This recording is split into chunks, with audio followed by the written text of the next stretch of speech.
E eu começo exatamente com uma constatação e talvez uma reafirmação de algo que já disse em outros fóruns. Eu, diferente de alguns brasileiros, não acho que o Brasil foi descoberto em 2003. Ao contrário, se nós hoje somos um Brasil melhor, um Brasil que avançou no campo social, um Brasil que se desenvolveu economicamente, é porque houve a participação de inúmeras gerações de brasileiros que nos trouxeram até aqui. E muitos estão aqui hoje presentes. Eu tenho uma característica, talvez em razão das minhas origens, de não considerar alguém só por estar no outro campo político, alguém que só tenha defeitos. E, ao mesmo tempo, também não considero alguém, apenas por ser meu aliado circunstancial, apenas alguém recheado de virtudes. Eu acho que o que o Brasil precisa hoje é de uma compreensão mais ampla.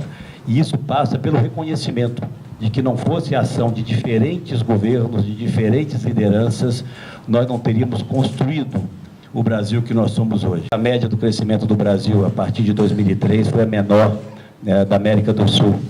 Nós crescemos ano passado apenas mais do que a Venezuela, no ano retrasado apenas mais do que o Paraguai.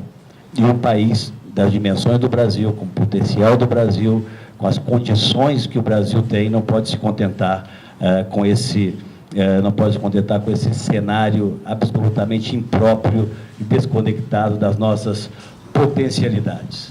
Aquilo que me parece ainda mais grave, porque vem a emoldurar todo esse cenário de incertezas, a perda crescente da credibilidade do Brasil, seja junto a agentes privados internos ou agentes privados externos.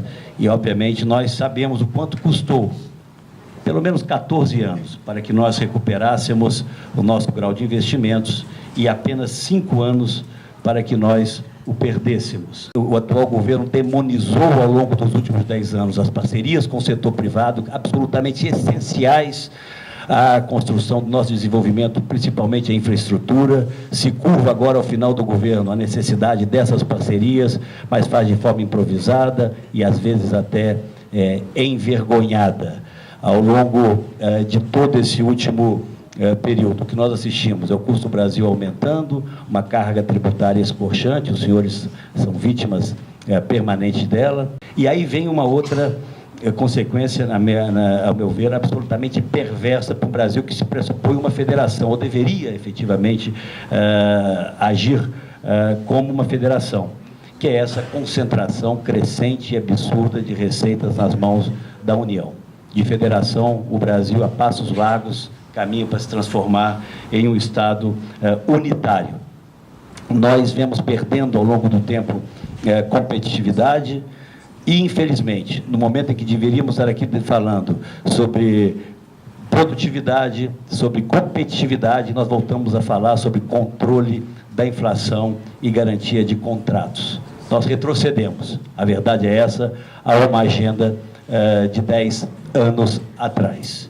Nós acabaremos com metade desses ministérios e vamos criar uma única secretaria extraordinária, para, no prazo de 6 meses, apresentar ao Brasil, e inclusive tenho certeza que com a contribuição da Associação Comercial de São Paulo, uma proposta de simplificação do nosso sistema tributário.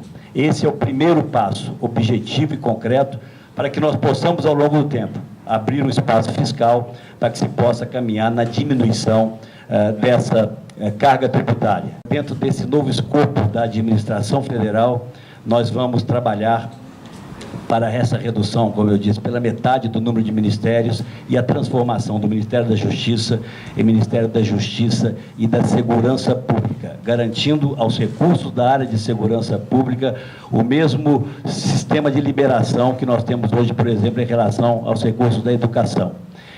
Não é razoável, não é justo, não é aceitável que o Estado brasileiro esteja sendo administrado de forma tão perdulária e tão irresponsável como vem ocorrendo em determinados setores.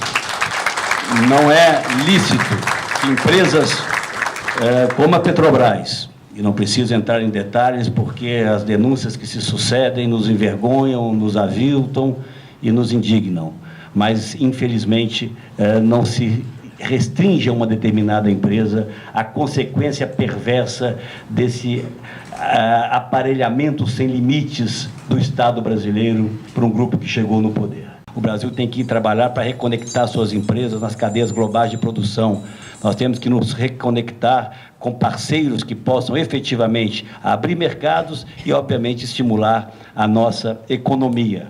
O mundo está indo embora, a grande verdade é essa, retomando seu processo de recuperação de crescimento. Os Estados Unidos talvez seja o exemplo mais bem acabado, até pela sua influência, e o Brasil não está nesse ciclo de países que estão preparados para a retomada de um crescimento sólido. Remontar o Estado brasileiro, reconectar o Brasil, como eu disse aqui, ao mundo desenvolvido, obviamente sem deixar de expressar nossa solidariedade com vizinhos, com países africanos, mas sem permitir que o Brasil volte ao final da fila entre os vizinhos no que diz respeito ao crescimento. É nisso que acredito, é essa visão que vamos discutir e apresentar aos brasileiros.